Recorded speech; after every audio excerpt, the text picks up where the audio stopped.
Vyjayanthi movies నిర్మించిన కల్కి 2898 AD ప్రపంచవ్యాప్తంగా 1200 కోట్లకు పైగా హిందీ బాక్స్ ఆఫీస్ వద్ద 300 కోట్లకు పైగా వసూలు చేసి 2024లో అత్యధిక వసూలు చేసిన ఇండియన్ మూవీస్లో ఒకటిగా నిలిచింది. డిస్టోపియన్ యూనివర్స్ నుంచి వారియర్గా ప్రభాస్ భారతీయ ఇతిహాసం మహాభారతం నుండి అమరుడైన అశ్వత్థామగా అమితాబ్ బచ్చన్ పాత్రలో విజువల్ వండర్గా రూపొందిన ఈ సినిమా ప్రేక్షకుల్ని మెస్మరైజ్ చేసింది. పౌరాణిక వైభవాన్ని భవిష్యత్తుతో బ్లెండ్ చేసిన కథనంలో సుమతిగా దీపికా పదుకొనే నటించారు.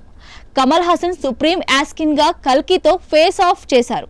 ఈ మధ్య కాలంలో జపాన్ బాక్స్ ఆఫీస్ కూడా కొన్ని తెలుగు సినిమాలకు బంగారు బాతులా మారుతోంది. ముఖ్యంగా పాన్ ఇండియా సినిమాల హవా మొదలవటం, రాజమౌళి సినిమాలు ప్రపంచ వ్యాప్తంగా ప్రజాదరణ పొందిన తర్వాత జపనైజ్ బాక్స్ ఆఫీస్ వద్ద తెలుగు సినిమాలు డబ్బింగ్ వర్షన్స్ కు సై అంటుంది.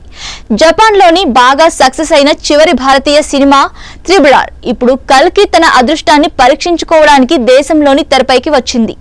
కల్కి ప్రస్తుతం జపాన్ లో భారీ స్క్రీన్స్ లో విడుదలైంది. టీం గట్టిగానే సినిమాను ప్రమోట్ చేసింది. అలాగే టికెట్ విండోల వద్ద పెద్ద సంఖ్యలో ఎక్స్పెక్టేషన్స్ ఉన్నాయి. అంతకుముందు త్రిబుల్ ఆర్ సక్సెస్ఫుల్ గా 200 రోజులు థియేట్రికల్ రన్ ను పూర్తి చేయడమే అందుకు కారణం.